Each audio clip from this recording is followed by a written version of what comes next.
اللہ اللہ اللہ اللہ۔ تمام تعریفیں، حمد اور ثنا اللہ تبارک و تعالی کے لیے۔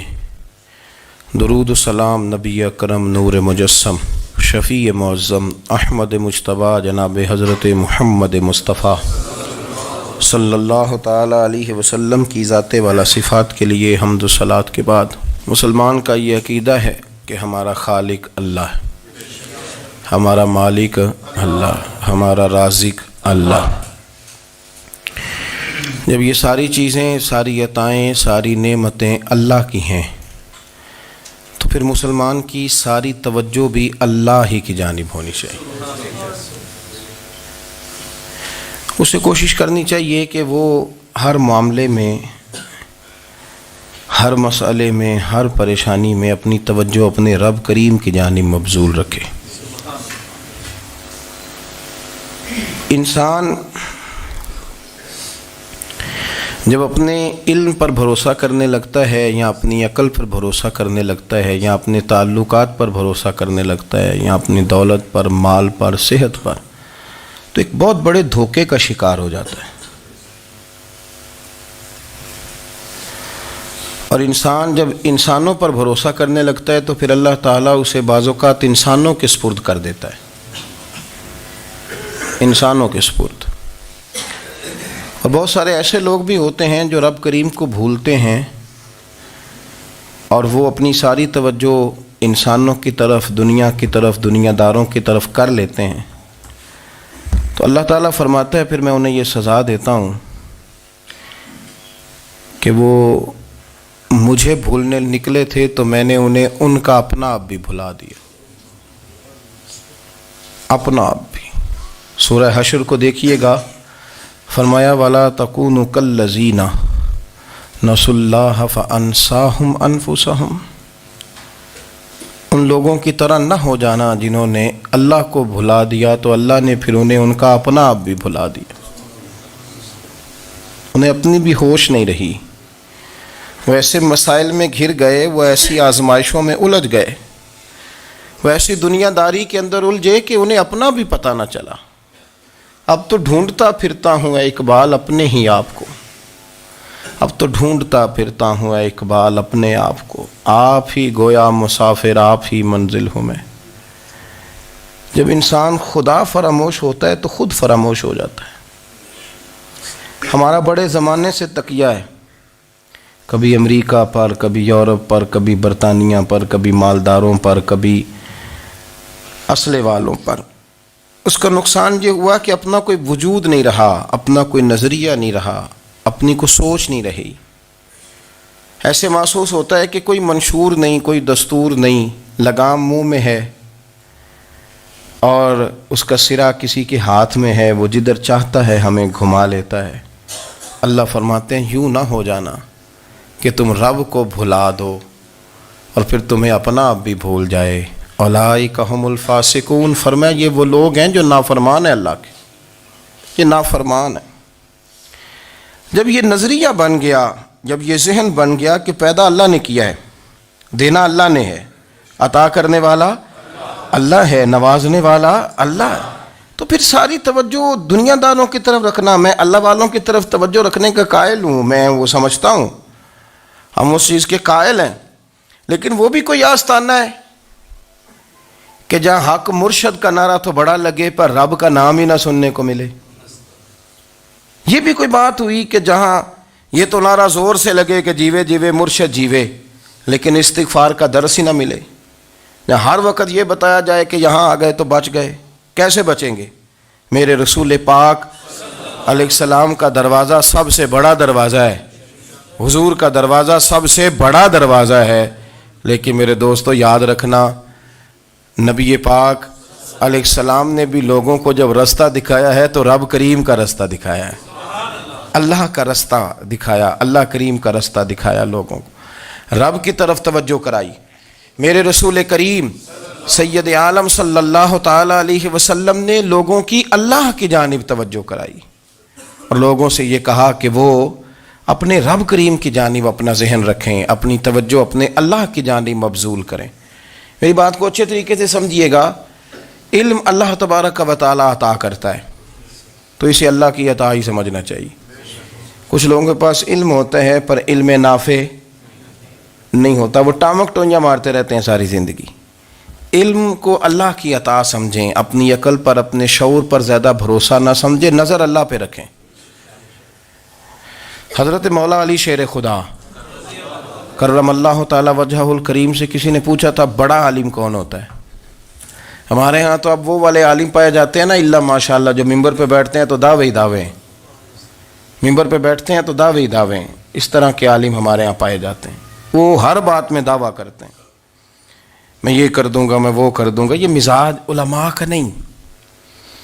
حضرت علی المرتضیٰ سے کسی نے پوچھا بڑا عالم کون ہوتا ہے؟ فرمایا بڑا عالم وہ ہوتا ہے کہ جسے مسئلے کا پتہ نہ ہو تو وہ کہہ دے مجھے نہیں پتہ، میں پتہ کر کے بتاؤں گا، غلط بات بیان نہ کرے۔ امام مالک سے کسی نے کوئی مسئلہ پوچھا تو آپ فرمانے لگے مجھے اس سوال کا جواب نہیں آتا، ہمارے بزرگ سمجھاتے کیا ہے؟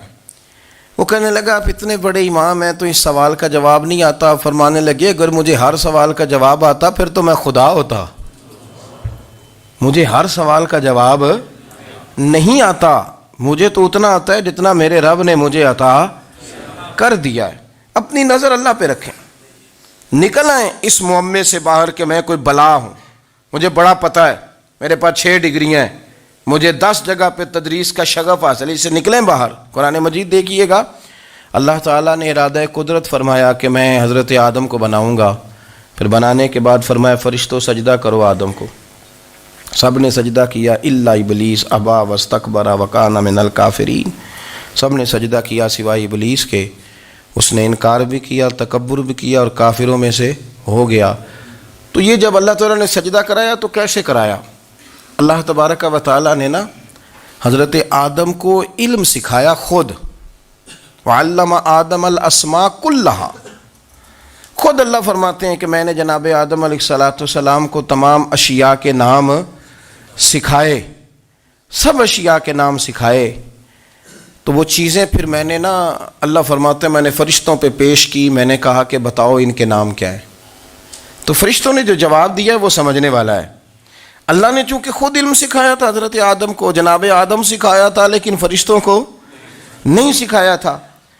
تو اللہ کریم نے فرمایا فرشتوں اب یہ بتاؤ ان چیزوں کے نام کیا ہیں؟ تو فرشتے کیا کہتے ہیں؟ فرشتے عرض کرتے ہیں قالوا سبحانک لا علم لنا۔ آپ کبھی یقین کریں اس چیز کی لذت لیں تو مزہ آ جائے۔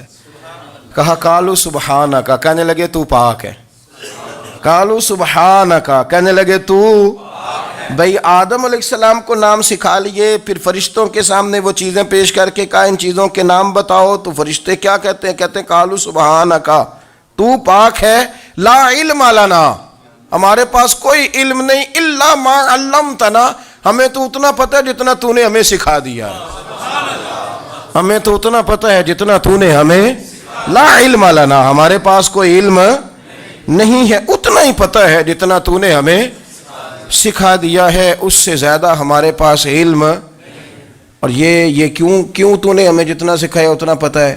فرشتے یہ نہیں کہتے یا اللہ تو زیادہ سکھا، آدم کو دیا تو ہمیں بھی دے، یہ نہیں فرمایا، فرمایا انک انت العلیم الحکیم، اے اللہ تو علم والا بھی ہے اور حکمت والا بھی ہے، تجھے پتہ ہے کس کو کتنا دینا ہے، جتنا تو نے مناسب سمجھا جناب آدم کو دیا، اور جتنا تو نے بہتر سمجھا وہ تو نے ہمیں عطا فرمایا۔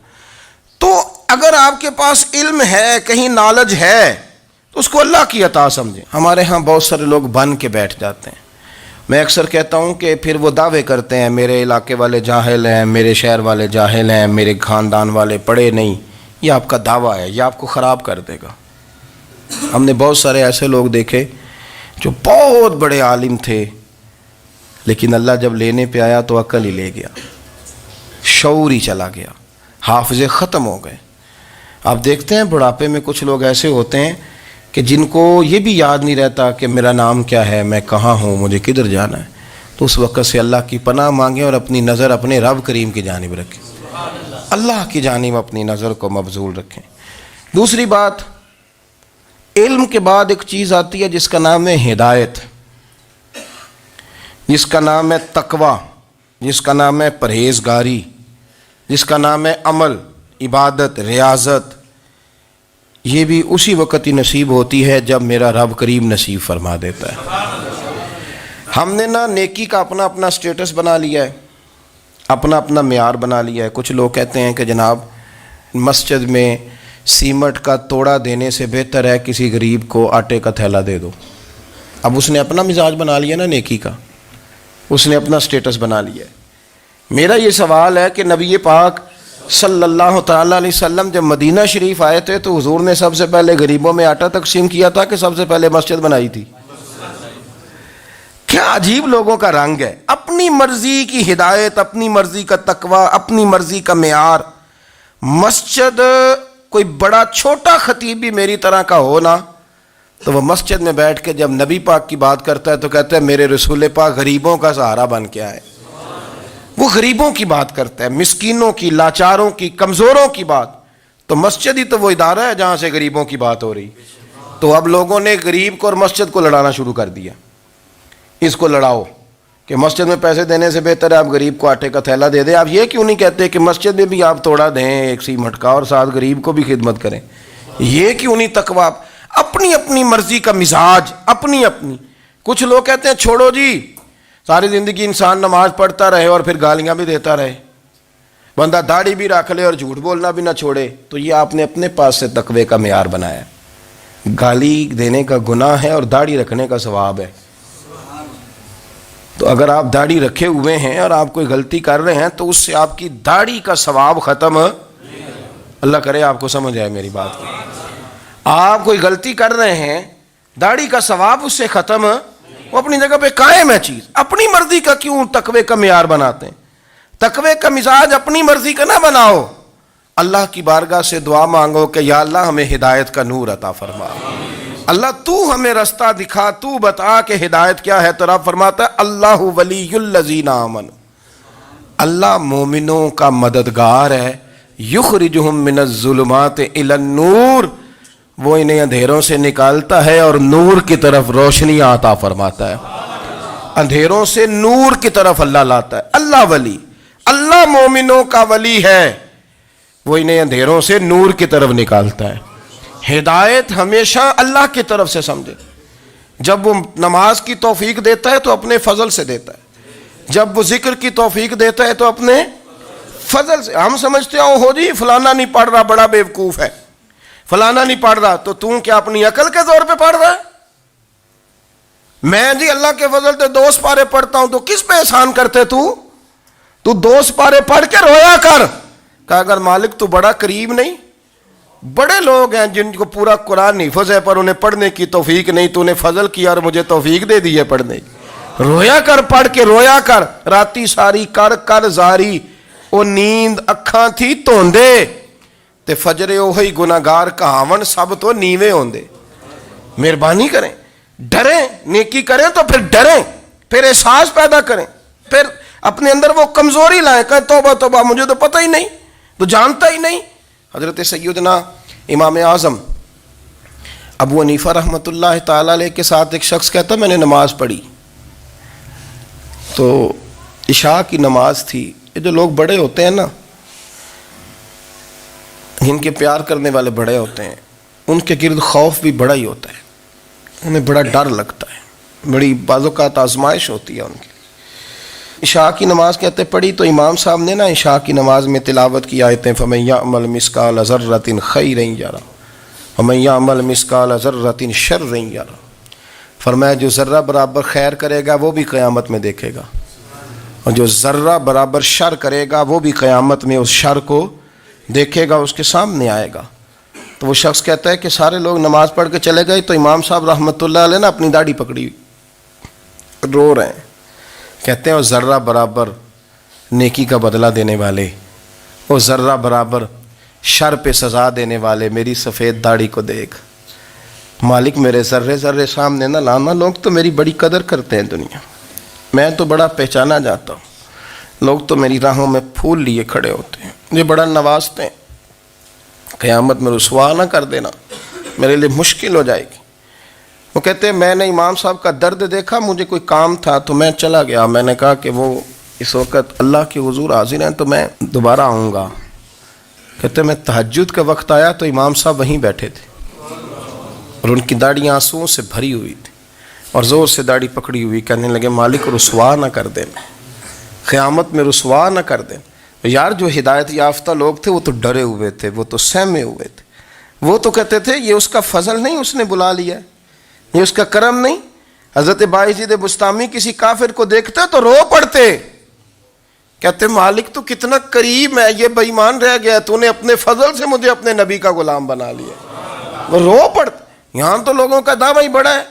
نمازی اللہ خیر فرمائے وہ تو دوسروں کو گھورتا ہے, وہ کہتا ہے جنت کا میں مالک ہوں, کنجیاں میرے پاس ہیں, میں کسی اور کو گھسنے نہیں دوں گا. اور اگر 2-3 حج کر لے تو پھر تو وہ کہتا ہے کہ اب میرے سے پوچھ کے لوگ جنت میں جائیں گے معاذ اللہ. اور اگر وہ 2 4 5 7 دفعہ کوئی نفل پڑھ لے تو پھر وہ کہتا ہے چھوڑیں جی سارے لوگ بے عمل ہیں, میں اکیلا نیک ہوں.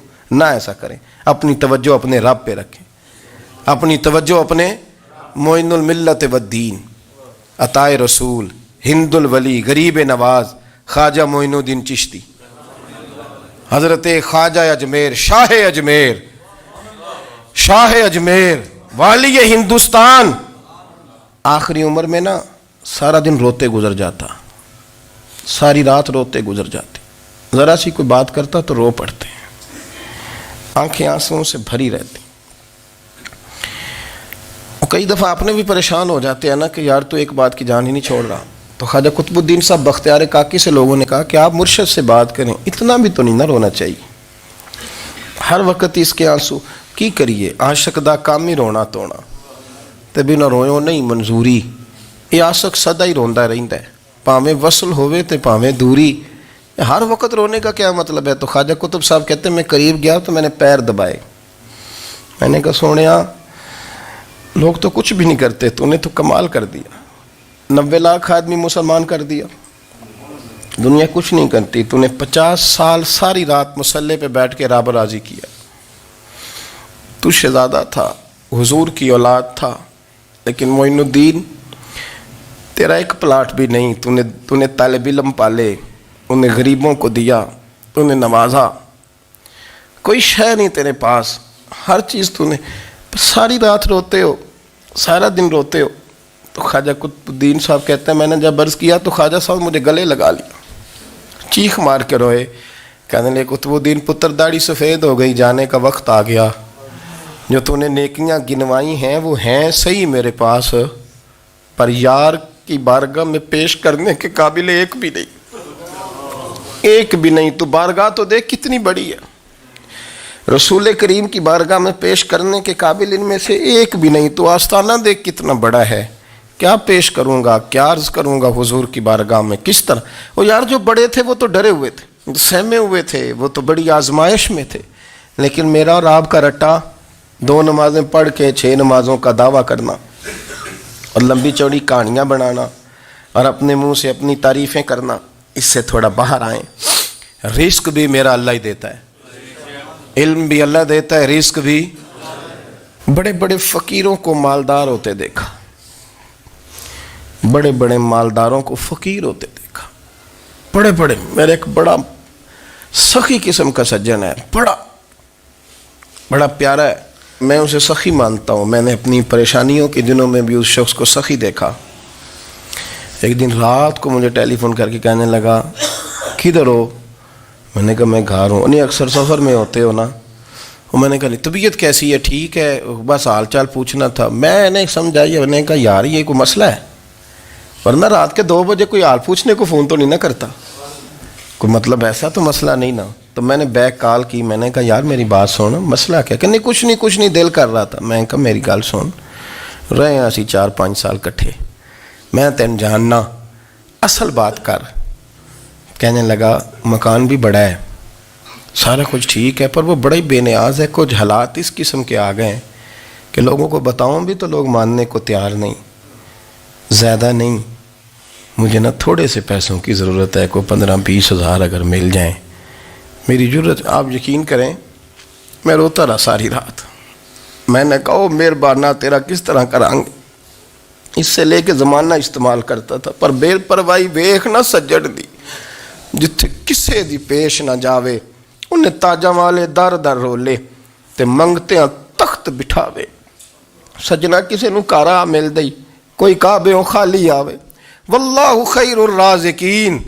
وہ کہتے تو دائیں بائیں نہ جا, رزق تو تجھے میں دوں گا, میں ہوں بہتر رزق دینے والا. بڑے بڑے بادشاہ, بڑے بڑے شہنشاہ, بڑے بڑے لوگ ہاتھوں میں کاسے, فقیریاں. ام ربیعہ کہا کرتی تھیں, بڑی نیک اور صالح خاتون تھیں. وہ کہتی ہیں کہ میں نا بڑے امیر آدمی کی بیوی تھی, اپنے شوہر کے ساتھ چھت پہ بیٹھی تھی تو نیچے فقیر مانگنے والا آیا. اس نے بڑے درد سے صدا کی تو میں نے اپنے شوہر سے کہا کچھ دے دیں. کہا دفع کر, ان لوگوں نے دھندا بنایا ہوا ہے. کہتی میں میکے سے بھی بڑا مال لے کے آئی تھی, میرے ماں باپ بڑے امیر تھے تو میں نے نا چوری اپنے خامہ سے نظر بچا کے باتھ روم جانے کے بہانے گئی اور نیچے جا کے 5 دینار میں نے اس فقیر کی ہتھیلی پہ رکھے. کہتے اس نے 5 دینار دیکھے, پھر میری طرف دیکھا تو میں نے اس کی آنکھوں میں آنسو چمکتے دیکھے. کہنے لگے بی بی رب تیرا بھلا کرے, میں 3 دنوں کا بھوکا ہوں. کہ وہ چلا گیا. میں گھر آ گئی, جب باہر آئی تو میرا شوہر کہنے لگا تو اتنی اب اتنی تو تیز ہو گئی ہے اور تو اتنی خود مختار ہو گئی ہے, میرے بغیر پوچھے مال خرچ کرے گی, جا تجھے 3 طلاقیں. کہتی میں بالدار اور وزادار باپ کی بیٹی تھی, طلاق لے کے گھر آئی تو میرا باپ ٹوٹ گیا, چارپائی پہ چلا گیا. اوہو یہ کیا بن گیا. کہتی بڑی تکلیف رہی. 1-2 سال کے بعد میرے ابا نے میری شادی کر دی. اب جس شوہر کے پاس گئی وہ بڑا نیک تھا, پرہیزگار تھا, اللہ نے بہترین صلہ دیا. کتنی چھت پہ بیٹھی تھی, دروازے پہ فقیر آیا تو میں نے شوہر سے کہا کچھ دے دوں. کہنے لگا 5 نہ دینا, 15 دینا, 20 دینا, میں فقیر ہوں, میں نے فقر سے دولت دیکھی ہے, اسے خالی نہ لوٹانا. کہتی ہے کہ میں نیچے گئی اور جب میں نے اس کی طرف دینار بڑھائے تو میری چیخ نکلی, پیسے پھینک کے میں بے ہوش ہو کے گری. میرا شوہر نے آ کے اٹھایا, اندر لے گیا, پانی منہ پہ چھڑکا. کہنے لگا تجھے کیا ہوا. کہنے لگی یہ جو مانگنے آیا یہ میرا پہلا شوہر تھا, وہی تھا جو کہتا تھا کہ تو 5 دینار دے آئیے, جا تجھے 3 طلاقیں. پڑھو نا حدیث پاک. میرے نبی پاک علیہ السلام نے فرمایا ایک بندہ گنجا تھا. گنجا کوئی ترتیب آگے پیچھے ہو جائے تو مفہوم کے لحاظ سے, لیکن میں مفہوم اس کا واضح کرتا ہوں. ایک گنجا تھا, کوئی شے نہیں تھی, سر پہ بال بھی نہیں تھے, رویا کرتا تھا. اللہ تعالیٰ نے فرشتے کو بھیجا, تجھے کیا چاہیے. تو کہنے لگا بال آ جائیں اور تھوڑا مال آ جائے. فرشتے نے ہاتھ پھیرا تو بال بھی آ گئے تو بکریاں بھی آ گئیں, لائنیں لگ گئیں, مال ہی مال ہو گئے. دوسرے کے پاس گیا, وہ کوڑا تھا. اس کو جا کے کہا کیا چاہیے. کہنے لگا شفا ہو جائے اور کچھ اللہ تعالیٰ آسانی کر دے. شفا بھی ہو گئی, گائیں بھی دے دی, بھینسیں بھی دے دی, مال ہی مال ہو گئی. پھر ایک کے پاس گیا, وہ اندھا تھا. تجھے کیا چاہیے. اس نے کہا آنکھیں مل جائیں اور کچھ ساتھ اللہ مال دے دے. اونٹ ہی اونٹ ہو گئے. جب بڑا نواز دیا تو پھر مالک نے امتحان لینے کا ارادہ کیا. یاری تیری سونا ہے پر آزمائشاں بھی تیریاں اگ. آزمائشاں تیریاں, صحیح کہہ رہا ہوں, آزمائشاں تیریاں. یاری تیری سونا ہے پر آزمائشاں تیریاں. یہ سونا پرکھیا جامدہ ہی پہلو نال لگاں دے لگ. اللہ نے فرمایا آزمائش کرو. سب سے پہلے گنجے کے پاس آئے, اسے کہا اللہ کے رستے میں کچھ دیکھا نہیں لگا, میرے خرچے ہی بڑے. دیکھو تو صحیح کتنی مشکل میں وقت گزارتا ہوں, حال ہی کوئی نہیں. تو اس نے کہا میں نے تو سنا ہے تو گنجا اور بھوکا ننگا تھا. کہنے لگا میں تو جدی پشتی رئیس اعظم ہوں, تو یہ کس پاگل نے کہا ہے, بھاگ جا. اس نے کہا اچھا جیسے تو تھا ویسے ہی ہو جائے. کھیت کھلیان اجڑ گئے, پھر سے گنجا ہو گیا. حضور علیہ السلام فرمانے لگے. پھر وہ اس کے پاس گیا جو کوڑا تھا, اسے کہا کچھ دے. کہنے لگا خرچے ہی بڑے. اب پوچھ لیں کسی امیر آدمی سے, کہے گا چکی کے نیچے ہاتھ ہے میرا, میرے سے زیادہ تو اب پریشان بندہ ہی کوئی نہیں. کیا بتاؤں آپ کو, اتنا ٹیکس ہے, اتنا جرمانہ ہے, فلانی شے, بڑا کچھ گنواتے ہیں لوگ. اس نے کہا میں نے تو سنا تو پہلے کوڑا تھا. اس نے کہا جا دوڑ جا, میں تو رئیس اعظم ہوں, دادا بھی پردادا بھی اور ساری نسل ہی. اس نے کہا اچھا جیسے تو تھا ویسے ہی ہو جائے. پھر وہ گیا اندھے کے پاس اور جا کے کہا اللہ کے نام پہ کچھ دے. تو کہنے لگا رب کے نام پہ, یہ کھڑے ہیں اونٹ, جتنے تیرے دل کرے لے جا. اس نے کہا کیا معنی اس بات کا. کہنے لگا یار تجھے کیا بتاؤں, میں تو اندھا تھا, میں نے تو کبھی دنیا دیکھی نہیں تھی, پھر اس کریم نے فضل کیا تو مجھے بڑا کچھ دکھایا. میں کیا بتاؤں, میرا دل کر رہا ہے کہہ دوں کہ پھر اس نے کعبہ دکھایا, پھر اس نے روضہ رسول دکھایا, پھر اس نے ریاض الجنہ کے سجدے دکھائے, پھر اس نے اپنے محبوب کے دروازے کی رونقیں دکھائیں. اس نے بڑا کچھ دیا, اس نے بڑا نوازا. میرے پاس تو شاید میں بدکار پرانا خادم, کسے در ملی نہ ٹوئی, اے واصف یار نے نظر جو کی تھی پھر واصف ہی ہوئی. یہ تو اس کا کرم ہوا. تو یہ وہ کہنے لگا تو اللہ کے نام پہ جان مانگ, میں وہ بھی دینے کو تیار. میرے پاس تو شے کوئی نہیں تھی, مجھے تو اپنا پتہ ہے, میں تو کوئی شے نہیں تھا, کچھ نہیں تھا میرے پاس. یہ تو ان کا کرم ہے کہ رخ ان کا ادھر ہے. اور مختصر سی میری کہانی ہے, یہ جو بھی ہے ان کی مہربانی ہے. تو وہ کہنے لگا میں بھی کچھ لینے نہیں آیا تھا, تیری آزمائش ہی کرنے آیا تھا. تیری عزتیں بھی سلامت رہیں گی, تیرا مال بھی سلامت رہے گا, تیری شفا بھی. اپنی زندگی میں کبھی بھی اللہ کی بارگاہ سے توجہ ادھر ادھر نہ کریں. چھوڑیں لوگ کیا کر رہے ہیں, دنیا کیا کہہ رہی, کبھی بھی اپنی توجہ دائیں. ہمارا یہ مسئلہ بن گیا کہ ہماری سیاست ہے, ہماری دنیا داری ہے, ہم بندوں کو راضی کرنا چاہتے ہیں. ہم دیکھتے ہیں کون کس طرح, اور آپ یقین کریں آپ تھک جائیں گے, بندے راضی نہیں ہوں گے, وہ نہیں راضی ہوتے. آپ ان کو منا کے لائیں گے تو ادھر والے نکل جائیں گے, ادھر کو منائیں گے تو ادھر والے نکل جائیں گے. اس چکر سے باہر آئیں, اس رب کو راضی کریں جو فرماتا ہے ان الذین آمنوا وعملوا الصالحات سیجعل لهم الرحمن ودا. فرمایا تو ایمان لانے کے بعد نیک عمل کر, میں لوگوں کے دلوں میں تیری محبت پیدا کر دوں. رحمان لوگوں کے دلوں میں محبت ڈال دے گا, اللہ لوگوں کے دلوں میں. اپنی نظر ہمیشہ اپنے رب پہ رکھیں. اتنی لمبی چوڑی دنیا داروں سے امیدیں نہ وابستہ کریں. میں نے دیکھا ہے لوگ کاسا لیسی کرتے ہیں, کبھی اس کے دروازے پہ کبھی اس کے دروازے پہ. ان چکروں سے باہر آئیں اور اپنے رب کی بارگاہ کی طرف توجہ کریں. استغفار شوق سے پڑھا کریں. اور اکیلے میں نا, اکیلے میں حضرت رئیس المتکلمین مولانا نقی علی خان صاحب رحمۃ اللہ نے لکھا ہے کہ فرعون 500 سال حکومت کر گیا. یہاں تو 5 سال کی حکومت کی پیر لڑکھڑاتے ہیں, 500 سال. فرماتے اصل وجہ یہ تھی کہ دنیا جب سو جاتی تھی نا تو اوپر چادر لے کے تو مصلے پہ بیٹھ جاتا تھا اور ہاتھ باندھ کے کہتا تھا رب تو ہی ہے, میرا پردہ نہ کھولنا, مالک تو ہی ہے, کرم نوازی کرنا, میری پکڑ نہ کرنا. وہ بے ایمان ہو کے اگر 500 سال ہاتھ باندھے تو گزارا کر لیتا ہے, تو ایماندار ہے. پر مسئلہ یہ ہے کہ تو رات کو بکل مار کے ہاتھ نہیں نہ باندھتا, تو منت نہیں کرتا, تو استغفار نہیں کرتا. توبہ کریں تو بچے رہیں. وہ اتنی لمبی حکومت کر گیا چونکہ رات کو کہتا تھا مالک رب تو ہی ہے, لیکن مہربانی فرما, میری پکڑ نہ فرما, تو اللہ نے تو اس کو مہلت دے دی.